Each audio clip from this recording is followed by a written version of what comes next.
સોનગઢ નગરપાલિકા ચૂંટણીના ફોર્મ ભરવાના આજે અંતિમ દિવસે ભાજપે 7 વોર્ડની 28 બેઠક પર પોતાના ઉમેદવારો ઊભા રાખ્યા છે, જેની સામે કોંગ્રેસ અને આમ આદમી પાર્ટીએ 7 વોર્ડની 28 બેઠક પર પૂરા 28 ઉમેદવારો પણ ન મળતા ચૂંટણી પહેલા જ ભાજપ વિજય થયું હોય એવા દ્રશ્યો સર્જાયા હતા।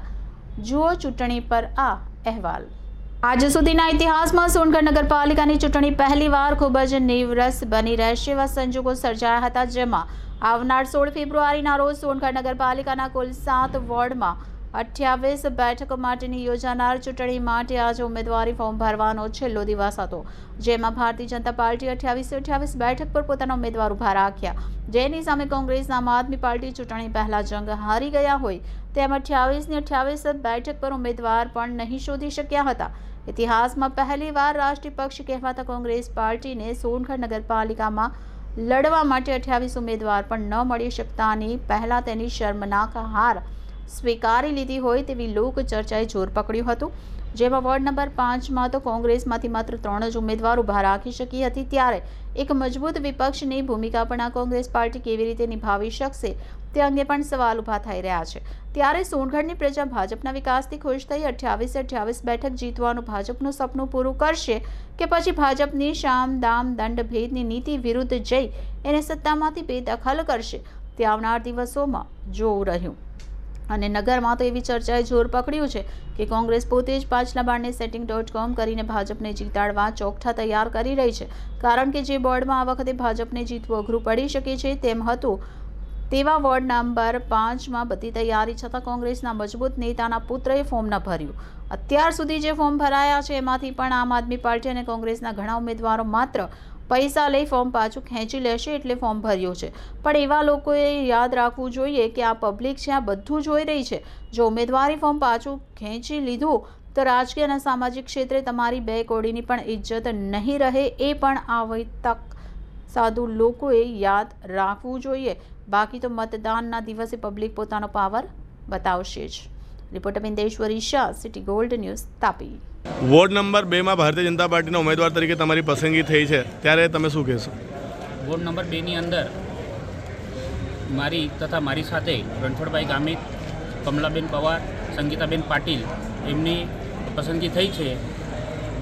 ભારતીય જનતા પાર્ટીના સોનગઢ નગર તાપી જિલ્લાની ટીમ એમનો હું આભાર માનું છું કે એમની અમારી પર પસંદગી કરીને, અમારા પર વિશ્વાસ મૂકીને અમને એમની પસંદગી કરી છે। વોર્ડ નંબર 2 મોટો વોર્ડ છે અને એવું કહેવાય છે કે ખૂબ આદિવાસી વસ્તી પણ મોટા પ્રમાણમાં ધરાવે છે, ત્યારે એ વોર્ડમાં કઈ સુવિધા ઊભા કરવા પર તમે ભાર આપશો? વોર્ડ નંબર 2 એ સોનગઢ નગરનો છેવાડાનો વિસ્તાર આવે છે અને એ વિસ્તારની અંદર અમે રોડ, રસ્તા, ગટર, એ જે પ્રાથમિક સુવિધાઓ જે છે પાણીની, એ બધી સુવિધાઓ અમે એના ઉપર વધારે પડતો ભાર મૂકીશું। આવનાર દિવસોમાં આપને વિશ્વાસ છે કે આપની પૂરી પેનલ આવશે અને ભારતીય જનતા પાર્ટીની નગરપાલિકામાં કેટલી સીટો આવશે? 100% ભારતીય જનતા પાર્ટીની સોનગઢ નગરની અંદર 28 સીટો આવશે અને વોર્ડ નંબર 2ની અંદર પણ અમે 4 ઉમેદવારો बहुमतीથી, बहु जंगी मतों અમે जीती आવીશું। योगेश भाई, आपका परिचय? मेरा नाम अनीता शैलेश अग्रवाल है। आपने किस वार्ड में से उम्मीदवारी की है? मैं वार्ड नंबर 4 से उम्मीदवार के रूप में खड़ी हूँ। एकदम, आपको ये भारतीय जनता पार्टी का शासन इस नगर पालिका में काफ़ी वर्षों से रहा है, तो आप इस परंपरा को कैसे आगे ले जाएंगे? हम इसके लिए आगे भी काफ़ी कार्य करेंगे। इसमें जैसे लेडीज़ों को सबको आत्मनिर्भर बनाएंगे और सुचारू रूप से जितना योगदान मुझसे होगा मैं इसमें भारतीय जनता पार्टी में अपना योगदान। आपको विश्वास है कि आपकी पूरी पैनल जीतेगी? हाँ, हमारी पैनल तो 3-4 की पैनल तो जीतेगी। हम 28 की 28 सीट बीजेपी की लाएंगे। जी, आपको बहुत बहुत शुभकामनाएं। भारत माता की जय। નંબર 5માં ઉમેદવાર તરીકે જ્યારે આપની પસંદગી થઈ છે ત્યારે આપ શું કહેશો? વોર્ડ નંબર 5ની અંદર જ્યારે મારી પસંદગી થઈ છે તો હું શીર્ષ નેતૃત્વનો હું ખૂબ ખૂબ આભારી છું કે જેઓએ મારી ઉપર વિશ્વાસ મૂકી મને ફરી ભારતીય જનતા પાર્ટીની ટિકિટ। આપની પ્રધાનતા શું રહેશે આ કામ કરવામાં? સોનગઢ નગરપાલિકાની અંદર વિકાસના કામો કહીએ તો સ્પોર્ટ કોમ્પ્લેક્સની પણ મંજૂરી મળી ગઈ છે। આવનાર ટૂંક જ સમયમાં એનું પણ અમે ભારતીય જનતા પાર્ટી વતી ખાતમુહૂર્ત કરવા જઈ રહ્યા છે અને એ પણ અમે પ્રજાને ભેટ આપીશું। જી, ધન્યવાદ। जी, वोर्ड नंबर 4માં ભારતીય જનતા પાર્ટીના ઉમેદવાર તરીકે આપે ઉમેદવારી નોંધાવી છે, ત્યારે આપ શું કહેશો? મારે ભારતીય જનતા પાર્ટીએ જે મેન્ડેટ આપ્યું છે અને અમારા પર જે ભારતીય જનતા પાર્ટીએ અમારે સોનગઢ નગરપાલિકાની સામેની ચૂંટણીમાં અમારા પર જે વિશ્વાસ મૂકીને અમારી પેનલને અમને જે મેન્ડેટ આપ્યું છે, અમે એમને પેનલને 3 ભવ્ય વિજય અપાવીશું. તમે અગાઉ પણ સોનગઢ નગરપાલિકાના નગરસેવક અને નગર પ્રમુખ પણ રહી ચૂક્યા છે, ત્યારે પ્રજાને આ પ્રસંગે શું કહેશો? અગાઉ બી ભારતીય જનતા પાર્ટી અમારા પર વિશ્વાસ મૂક્યો હતો અને અમે પાર્ટીએ પ્રમુખનું દાયિત્વ આપ્યું હતું અને એ જ પ્રમાણે આ વખત બી અમારી પેનલ અમે જીતશું, ચોક્કસ જીતવાના છે અને સોનગઢ નગરપાલિકાને વિકાસના માર્ગ તરફ અમે આગળ લઈ જઈશું. સૌનો વિકાસ, સૌનો સાથ. જી, ધન્યવાદ. આજે સોનગઢ નગરપાલિકા ચૂંટણીના જ્યારે ઉમેદવારી ફોર્મ ભરાઈ રહ્યા છે, ત્યારે જિલ્લાના પ્રમુખ તરીકે આપ શું વિચારો છો? ભારતીય જનતા પાર્ટીના જિલ્લા પ્રમુખ તરીકે આજે સૌપ્રથમ સોનગઢ નગરપાલિકાની સામાન્ય ચૂંટણી લડવા જઈ રહ્યા છે, ત્યારે પાર્ટીની દિશા નિર્દેશ અને સૂચના અનુસારના નિયત થયેલા ઉમેદવારો પાસે આજે ફોર્મ ભરાવડાવીને વિકાસના એજન્ડા પર ભારતીય જનતા પાર્ટીની આ ચૂંટણી લડાશે એવો અમારો ધ્યેય છે.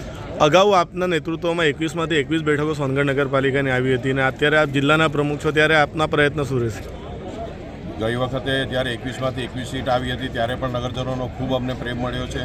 ત્યાર પછીની 2-3 ટર્મોમાં પણ અમે સંપૂર્ણ બહુમતી સાથે ભાજપ જીત્યું છે અને આ વખતે પણ અમે અમારા વિકાસના કામોને લઈને 28 સીટો જીતી જશું એવી મારો સંપૂર્ણ આશા છે. કોંગ્રેસને કે આમ આદમી પાર્ટી બી હવે નવી એન્ટ્રી કરી રહી છે, ત્રિપાખીય જંગ થવાની સંભાવના આપને વર્તાય છે ખરી? આમ આદમી પાર્ટીનું સોનગઢ નગરમાં એવું કોઈ વજન નથી. હું નથી માનતો કે સંપૂર્ણ રીતે બધા સાથે વોર્ડમાં અથવા દરેક જગ્યાએ હરીફાઈ કરી શકે અને કોંગ્રેસ તો આજે એવી હાલતમાં છે કે એમને સોનગઢ નગરમાં ઉમેદવારો પણ મળતા નથી. ત્યારે જે 21 બેઠકો જીતી હતી ત્યારના માહોલમાં અને આજે જ્યારે આ 2025ની ચૂંટણી થઈ એમ તો આપને શું પરિવર્તન લાગે છે બેઉના માહોલમાં? 2021 જ્યારે અમે 21 સીટ જ્યારે જીતા હતા ત્યારે સોનગઢ નગરમાં હજી તો ભારતીય જનતા પાર્ટી પાપા પગલી માંડતું અને હવે તો વટવૃક્ષ થઈ ગયું છે અને આજે સંપૂર્ણ આટલા વર્ષોના વહીવટ અને લોકો વચ્ચે રહીને વિકાસના કામો કર્યા પછી આજની તારીખમાં અમે સંપૂર્ણ 28 સીટ જીતશું એવો અને લોકોમાં ઉત્સાહનો જે પરિવર્તન છે એ ઉત્સાહ અમે જોઈ રહ્યા છીએ. જી, ધન્યવાદ. જી સર, આજરોજ સોનગઢ નગરપાલિકાની ચૂંટણીના જ્યારે બીજેપીના ઉમેદવારો ફોર્મ ભરી રહ્યા છે ત્યારે આપ શું કહેશો?